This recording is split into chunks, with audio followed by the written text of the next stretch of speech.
is the new radio.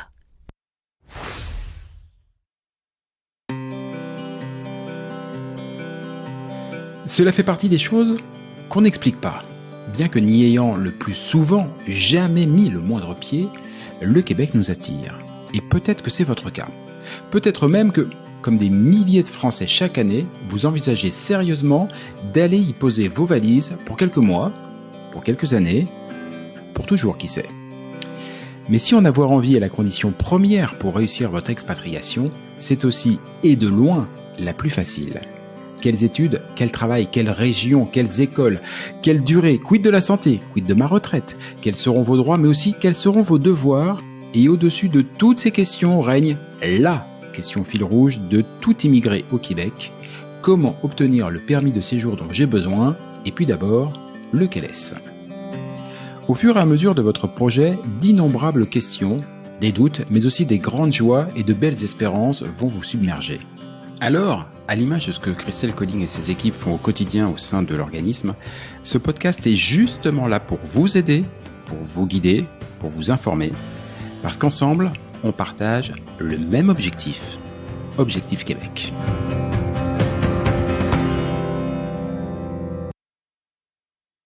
Salut Christelle. Salut Jean-Michel. Objectif Québec, le podcast, épisode 25.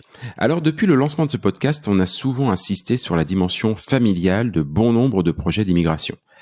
Mais forcément, derrière le mot, on sait que se cachent des situations particulièrement hétéroclites. Et parmi les multiples formes de la famille, il y a celle des mamans solo. On le sait, être une maman solo est déjà quelque chose de compliqué, financièrement, logistiquement, psychologiquement. Alors dans ces conditions, est-il bien raisonnable de se lancer dans un projet d'immigration au Québec? Cette question, Christelle, je sais qu'on te la pose souvent et qu'elle te tient particulièrement à cœur. Alors ma première question est simple et directe. Une maman solo peut-elle se lancer dans un projet d'immigration au Québec? Une maman solo peut tout faire. J'adore cette réponse. C'est vrai. On a tous des mamans solo autour de soi et par définition, une maman solo a une capacité de gestion de travail et puis de résilience, d'humilité qu'elle a été obligée de développer. Donc oui, une maman solo, si je veux être très rapide, oui, une maman solo peut avoir un projet d'expatriation et elle a le droit et le devoir d'avoir des rêves. Ça, c'est assurément vrai. J'adore cette réponse, elle lance tellement bien le podcast. Selon toi, le Québec offre-t-il un cadre de vie plus ou moins adapté aux besoins des mamans solo? Je pense au système de garde d'enfants, on en a déjà un petit peu parlé dans d'autres épisodes. Il y a aussi l'histoire de temps de travail aménagé, des choses comme ça. Tu connais bien la situation. Ça te semble convenir, être plutôt en adéquation avec leurs besoins? Oui, c'est en adéquation avec leurs besoins. Le Québec, on l'a déjà dit plein de fois, mais l'accent énormément sur la place de la famille, puis en tout cas l'équilibre entre le travail et la famille, chose qu'elles ne trouvent pas forcément en France. Elles font des grosses journées de travail et puis elles font comme elles peuvent après à la maison. Là, c'est sûr qu'elles vont trouver cet équilibre-là. Quand elles vont arriver au Québec, ça c'est hyper important, hyper confortable. Alors après, comme tout le reste, je dis pas que c'est facile, mais en tout cas, ça va pas être plus compliqué que ça ne l'est en France sur ce point-là. Ça va même certainement leur changer la vie dans le bon sens du terme. Ça va pas apporter de solution d'avoir un grand-père ou une grand-mère à côté, mais ça facilite quand même la vie quand t'es maman solo, puis que tu peux sortir à 4 heures, récupérer tes enfants, et puis prendre le temps qu'il faut pour eux après.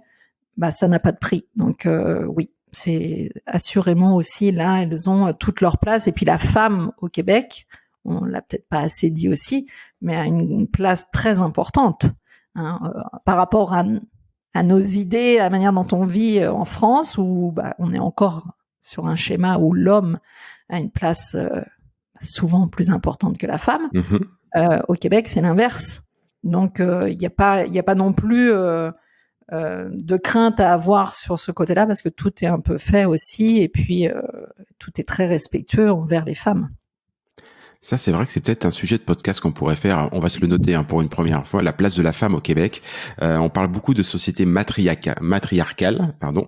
Il y a plein d'exemples et tout. Et c'est vrai que c'est un point super important que tu soulèves. Et c'est l'une des vraies différences qu'il existe qu'il existe entre le Québec et la France. Pour en revenir un petit peu au process d'immigration et à l'engagement qui est nécessaire pour travailler, pour se préparer, tu insistes souvent sur cet engagement qui est nécessaire, de l'engagement et du temps. Or, le temps, par définition, les mamans solo, elles ont souvent l'impression de courir derrière. Quand je posais la question tout à l'heure de est-ce que c'est réaliste, est-ce qu'on peut matériellement, vraiment, je sais qu'elles peuvent tout faire, tu l'as très bien dit, mais quand même, ça demande de l'engagement, du suivi, du travail, c'est jouable. Ah, mais ça surprend un homme, ça. Mais moi, Oui, que veux-tu, je ne suis qu'un faible bonhomme. non, mais oui, non, foncièrement, je pense qu'une femme qui a des rêves et qui a des envies réalise et travaillera probablement plus fort que n'importe qui pour y arriver. Donc oui, effectivement, quand il y a un projet d'expatriation et tous ceux qui ont fait ce projet d'expatriation savent la charge de travail et les personnes qu'on accompagne le savent bien, hein, on leur demande beaucoup. Et ça en demande effectivement encore plus pour une maman parce qu'il va falloir qu'elle intègre ça dans sa vie qui est déjà chargée. Mais écoute, moi j'ai accompagné plein de mamans solo. On porte une attention particulière, en tout cas. C'était ma prochaine question, exactement. Voilà, je suis désolée. Non, mais c'est très bien, c'est très bien. Tu fais les enchaînements tout seul, maintenant. Et non, on note toujours quand il y a une maman solo. Je dis une maman solo hein, parce que c'est le thème et puis en même temps il n'y a pas forcément beaucoup de papas qui partent dans ce schéma-là, mais on porte une attention particulière de suivi parce que elles vont et tu l'as vécu un petit peu déjà en famille. Quand t'as quelqu'un à côté à qui tu peux raconter tes angoisses, ton stress, c'est déjà lourd et la fin du parcours est compliquée. Mais quand t'es toute seule et puis que tes enfants sont pas forcément en âge avec lesquels tu peux échanger, le stress, l'angoisse, ça retombe pas en tout cas. Donc elles sont sous pression tout le temps. Ça c'est ce qui ressort. Et nous on est là vraiment pour encore plus que pour une famille où on sait qu'ils vont quand même se soutenir. Là, on est vraiment très vigilant sur ça, c'est-à-dire être attentionné, être bienveillant, suivre s'il y a vraiment besoin, même des choses qui sont un petit peu plus simples, savoir parce qu'il y a plein de questions qui arrivent chez les mamans solo, qui sont certainement dans un couple, c'est plus simple en tout cas de résoudre ça. Et des fois, les mamans, elles arrivent au bout, quoi. Elles ont l'angoisse du départ. Et puis elles se disent bon attends là stop, j'en peux plus et j'ai pas de porte de secours. Donc on les a beaucoup plus au téléphone. Moi je les coach plus, on les suit plus, on essaie de leur donner encore un maximum plus de confort là-dedans parce que moi je trouve que c'est admirable déjà. Ceux qui sont partis en couple savent la difficulté et tout ce que ça entraîne. Hein. Il y en a beaucoup qui vendent leur maison, et tout. Et quand c'est une maman, moi je trouve toujours, j'ai toujours très admiratif de toutes ces mamans qui font ce départ-là et parce qu'elles ont une volonté énorme de donner. Elles ont la même volonté finalement que le couple. Hein. C'est soit réaliser un rêve, mais pour la plupart c'est donner une meilleure qualité de vie à leurs enfants. Sauf qu'elles portent ça toute seule. Oui, c'est toute seule. Voilà, sans la partie de ping-pong, parce que tu disais, je l'ai un petit peu vécu aussi en famille, et je le vois bien, les interrogations, même des questions. Il y a des questions qu'on va se poser entre nous, sur lesquelles on va discuter entre nous, qu'on n'osera pas forcément poser à un tiers, fût-ce Christelle Colling et Objectif Québec, et même si je sais que c'est peu dire que vous êtes prévenant et que vous essayez d'être proche, mais il y a des choses qu'on va garder entre nous. Parce qu'on a la possibilité d'échanger entre nous et puis de le faire aussi en mettant les enfants de côté pour ne pas leur mettre du stress en plus, toujours essayer de les protéger. Et quand on n'a pas la possibilité de faire cette partie de ping-pong, pour le coup, je pense qu'heureusement que tu es là parce que c'est lourd. Hein. C'est toute cette partie psychologique, elle est lourde et il y a plein de petites choses qui pourraient être anodines pour un couple qui prennent des proportions des fois beaucoup plus grandes. Hein. Ne serait-ce que des fois la gestion des animaux, enfin voilà, il y a tout prend des proportions énormes mais c'est bien normal. Hein. Mais en tout cas, elles ont une telle volonté et un tel engagement qu'à la limite on a du suivi peut-être encore plus plus précis avec ces personnes-là pour faire attention à elles. Mais les mamans solo qui partent bien. Non, mais je veux dire, il y a des fois des couples où c'est des fois plus ça tangue beaucoup plus que ça. Et généralement, la maman solo, elle est focus, hein. Elle est déterminée. C'est pour le coup peut-être l'avantage d'être seul. C'est comment on va dire, on est à l'aise avec ses propres envies, ses propres initiatives. Là où dans un couple, il peut y avoir quelqu'un qui est plus moteur que l'autre et voilà, quelqu'un qui a peut-être plus le frein à main braqué qu'un autre. Bon là, quand on est tout seul, au moins, on assume ses propres choix. Enfin bon, on les assume dans tous les sens, quoi. Quand même derrière, tous les engagements qu'il faut prendre, on les prend seul et pour l'enfant. Non, c'est pas évident. C'est assez admirable. Tout cet aspect psychologique-là, il est pas évident, mais voilà, je redis quand même que la plupart, elles sont mamans solo en France.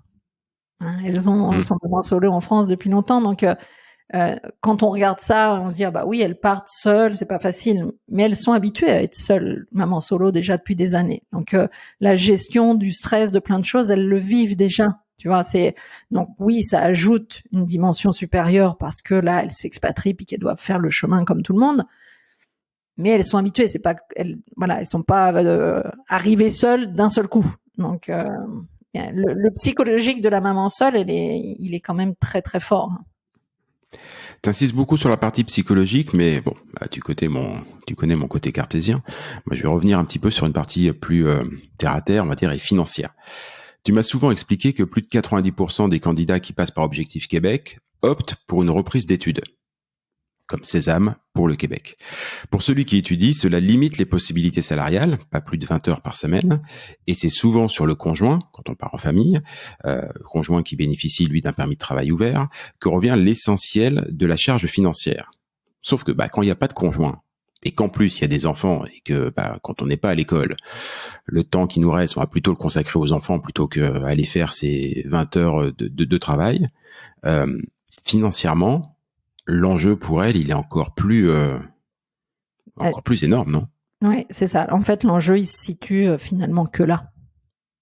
On est d'accord, on l'a dit, ce sont des guerrières, elles vont y arriver psychologiquement, elles vont y arriver parce qu'on va les aider à se préparer, mais il y a quelque chose qu'on ne peut pas faire à leur place, c'est la partie financière, l'argent, et il est sûr qu'une maman solo qui aurait un bagage financier, de la capacité financière pour quelqu'un qui repartirait en études, comme un couple, elle est en difficulté. Ça, c'est certain. C'est-à-dire que la maman solo va devoir avoir plus d'argent qu'un couple pour partir dans de bonnes conditions. Tu l'as dit. Elle va reprendre ses études. Certainement qu'à côté de ses études, elle va sortir, elle s'occupera de ses enfants et puis elle pourra difficilement travailler suivant l'âge des enfants. Quand ils sont adolescents, elle peut y mettre du temps. Hein. Les mamans qu'on a accompagnées ont mis du temps.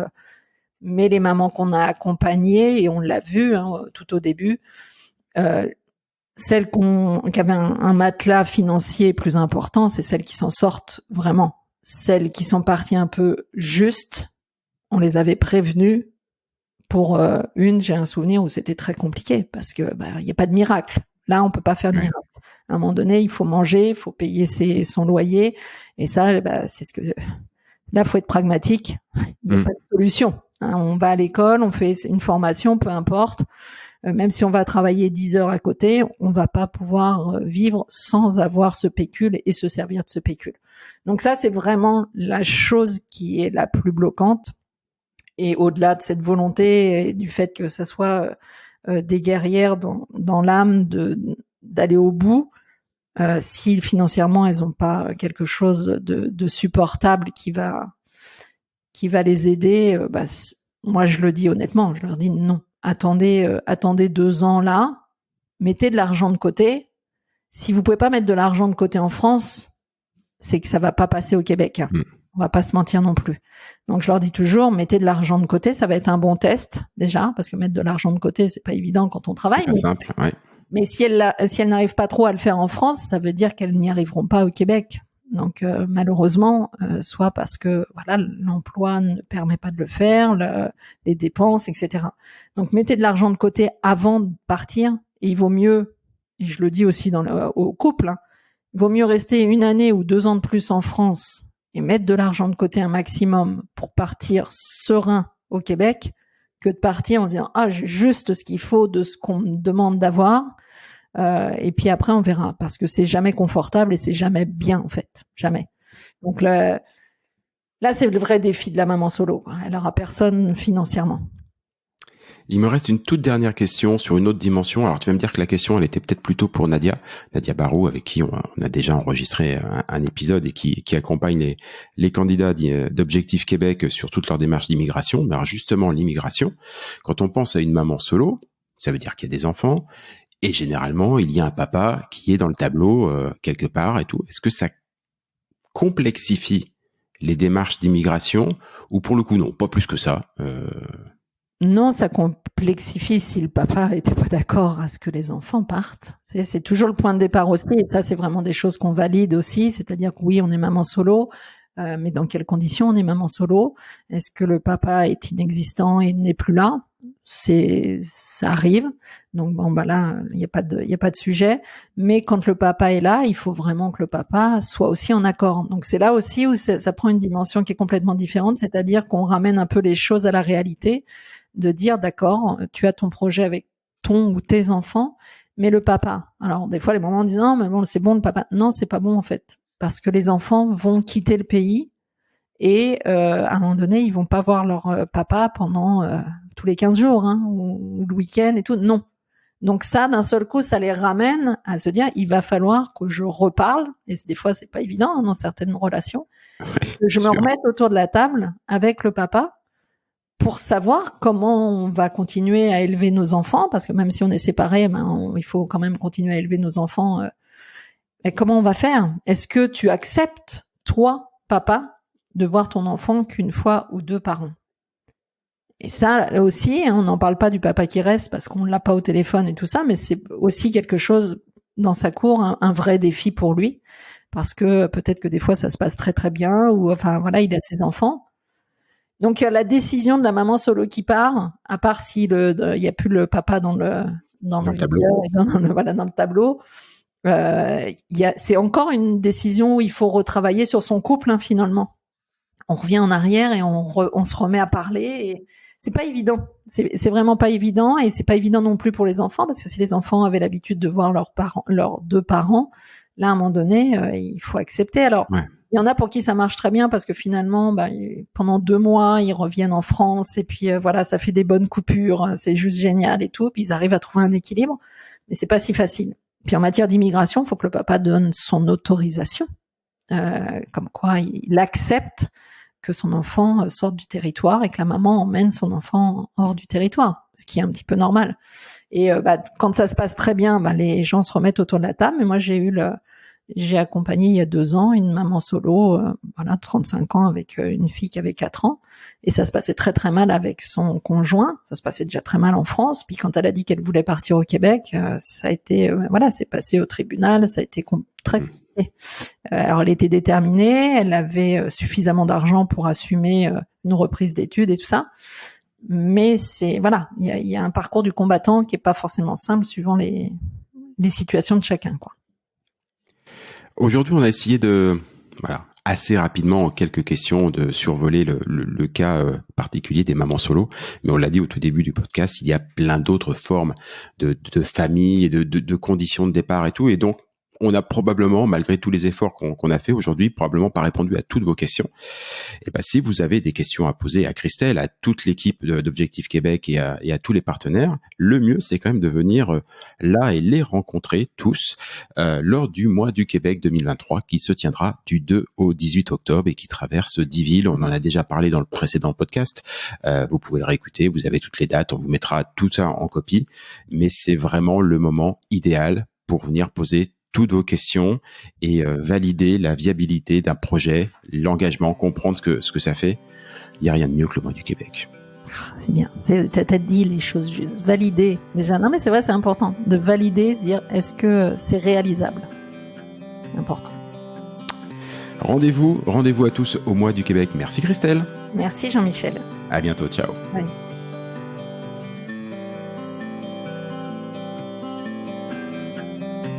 Objectif Québec, le podcast, c'est fini pour aujourd'hui. Si vous y avez appris des choses, si vous avez toujours envie d'immigrer au Québec, et si vous êtes vraiment motivé, je ne saurais trop vous conseiller de prendre contact avec Objectif Québec. Avec leurs événements, leurs documents, leurs partenaires et tous les différents programmes d'accompagnement à la carte, Christelle et ses équipes vous faciliteront grandement la vie et vous proposeront tous les outils pour réussir votre rêve de vivre au Québec. Rendez-vous pour cela sur le site de objectifquebec.ca, objectif au singulier, Québec, tout ça en un seul mot.ca. Et donnez-lui une bonne note, ça fait plaisir à Apple et Google. Et puis nous, on va vous dire, on n'est pas fâchés. Rendez-vous sur un prochain épisode, et d'ici là, comme on dit au Québec, à tantôt!